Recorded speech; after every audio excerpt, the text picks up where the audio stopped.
बिस्मिल्लाहिर्रहमानिर्रहीम। Last video में हमने डिस्कस किया था कॉम्प्लेक्स नंबर की इस क्लासिफिकेशन को, और आज हम डिस्कस करेंगे आगे वाले टॉपिक को, that is recall complex number z represented by an expression of the form z is equal to a plus iota b और the form of a comma b।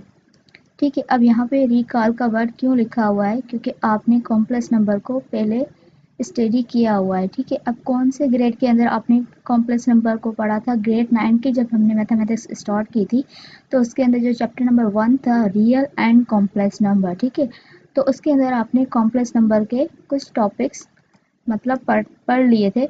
इस वजह से अब ग्रेड फर्स्ट ईयर के अंदर थोड़ा advance में इस चैप्टर को डिस्कस किया गया है, तो उस वजह से आपके साथ जो आपने ग्रेड 9 के अंदर पढ़ा था वो यहाँ पे रिपीट किया गया है ताकि आप रिकॉल करें वो कॉन्सेप्ट। ठीक है, तो आपको पता है कि कॉम्प्लेक्स नंबर को हम z से रिप्रेजेंट करते हैं और उसकी एक्सप्रेशन क्या होती है a प्लस आयोटा b। ठीक है, अगर उसको हम ऑर्डर पेयर में लिखेंगे तो वो क्या होगा a comma b bracket form में। ठीक है, अब यहाँ पे a क्या है? वो हमारी रियल नंबर है और b क्या है? हमारी इमेजिनरी नंबर है। ठीक है, लेकिन यहाँ पे लिखा गया है कि a and b are real number.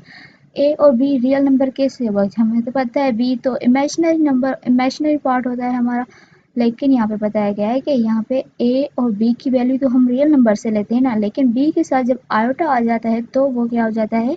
Imaginary number बन जाता है। बी इटसेल्फ क्या होता है? रियल नंबर होता है। ठीक है, वैल्यू जो बी की होती है, लेकिन आयोटा जब उसके साथ आ जाता है तो हम कहते हैं कि वो इमेजिनरी नंबर हो गया। ठीक है, तो यहाँ पे इस तरह से लिखा गया है कि ए और बी तो इटसेल्फ रियल नंबर होंगे, लेकिन आयोटा जो है वो इमेजिनरी है, तो उस वजह से उसकी वैल्यू -1 लिखी गई है। ठीक है, क्योंकि स्क्वायर रूट के अंदर -1 जो है ये वाली वैल्यू हमारे रियल नंबर में एग्जिस्ट नहीं करती, इसलिए इसको वैल्यू जो है वो सेपरेट बताई गई है और ए और बी की जो है एक साथ बताई गई है कि ये क्या है? हमारे रियल नंबर से।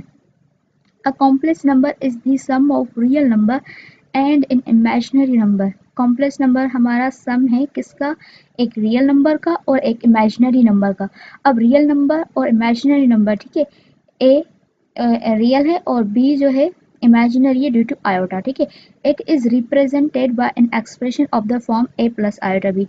ठीक है, कॉम्प्लेक्स नंबर सम है रियल और इमेजिनरी नंबर का, जिसकी एक्सप्रेशन जो है वो हम रिप्रेजेंट करते हैं A plus iota B, A real और बी आयोटा बी जो है वो इमेजिनरी। ठीक है, और A comma B order pair में हम इसको इस एक्सप्रेशन को इस फॉर्म में लिखते हैं,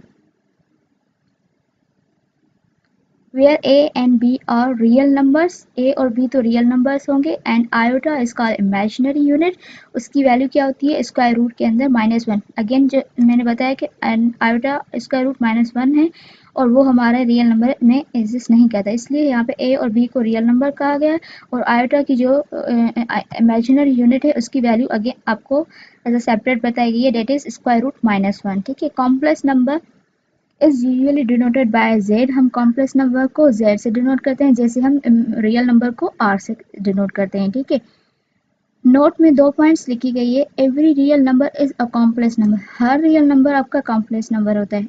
क्यों भाई? क्योंकि with zero as its imaginary part. अगर हम किसी भी कॉम्प्लेक्स नंबर का इमेजिनरी पार्ट जीरो कंसिडर करें तो रियल नंबर जो है उसके अंदर एग्जिस्ट करता है, तो हम कहेंगे रियल नंबर जो है वो कॉम्प्लेक्स नंबर कहलाता है with zero its imaginary part.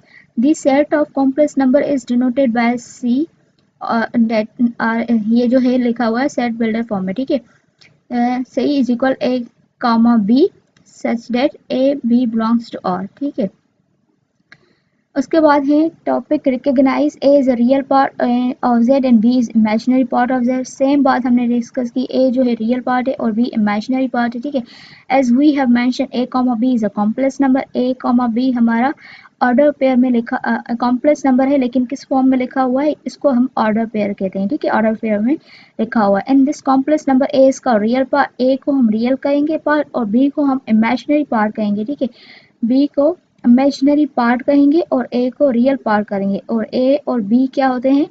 Real number होते हैं, और इसके साथ आयोटा आती है तो आयोटा की वैल्यू स्क्वायर रूट -1। यहाँ पे जैसे यहाँ पे ए और बी को रियल नंबर कहा जा रहा है और यहाँ पे ए को रियल पार्ट कहा जा रहा है और बी को इमेजिनरी पार्ट। ठीक है, पार्ट मीन्स इस बी को इमेजिनरी पार्ट क्यों कहा जा रहा है? क्योंकि ये ऑर्डर पेयर, अगर इसको हम एक्सप्रेशन में लिखेंगे तो बी के साथ आयोटा आएगा। ठीक है, तो ड्यू टू आयोटा बी वाला जो पार्ट है वो इमेजिनरी पार्ट कहलाएगा, और ए के साथ कोई भी आयोटा फॉर्म नहीं होगा तो हम क्या कहेंगे, वो रियल पार्ट। ठीक है, real and imaginary part of complex number Z are denoted by R E Z and I M Z. ठीक है, रियल को हम रियल रियल पार्ट जो कॉम्प्लेक्स नंबर का होता है इसको हम आर ई जेड कहते हैं, और जो इमेजिनरी पार्ट होता है इसको हम आई एम ऑफ जेड कहते हैं।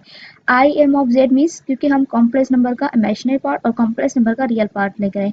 ये वाला पैराग्राफ भी आपके साथ ग्रेड 9 के अंदर जो है डिस्कस किया गया है। ठीक है, 1.1 सेक्शन भी और ये 1.1.2 सेक्शन भी आपके साथ ग्रेड 9 के अंदर हमने डिस्कस किया हुआ है, वो भी प्लेलिस्ट बनी हुई है। ठीक है, और 1.13 भी जो है आपके साथ डिस्कस किया गया है ग्रेड 9 के अंदर, सेम यूनिट के अंदर, जो कि यूनिट नंबर 1, और उसकी प्लेलिस्ट हमारे चैनल पे रेडी है। ठीक है, अगर आप एडवांस में वहाँ से पढ़ना चाहते हैं तो वो भी पढ़ सकते हैं, लेकिन हम यहाँ पे भी एक बार गो थ्रू करेंगे। ठीक है, for example, in complex number z is equal 3, 2, 3 is a real part and b2 is imaginary part। ठीक है, z जो है 3, 2, अब 3 जो है वो रियल पार्ट है और 2 जो है वो इमेजिनरी पार्ट कहलाएगा, क्योंकि हमने देखा ना a जो है रियल पार्ट था, b इमेजिनरी पार्ट था, तो उसको एग्जाम्पल फॉर्म में लिखा गया है। 3 हमारा रियल पार्ट है और 2 क्या है, हमारा इमेजिनरी पार्ट है।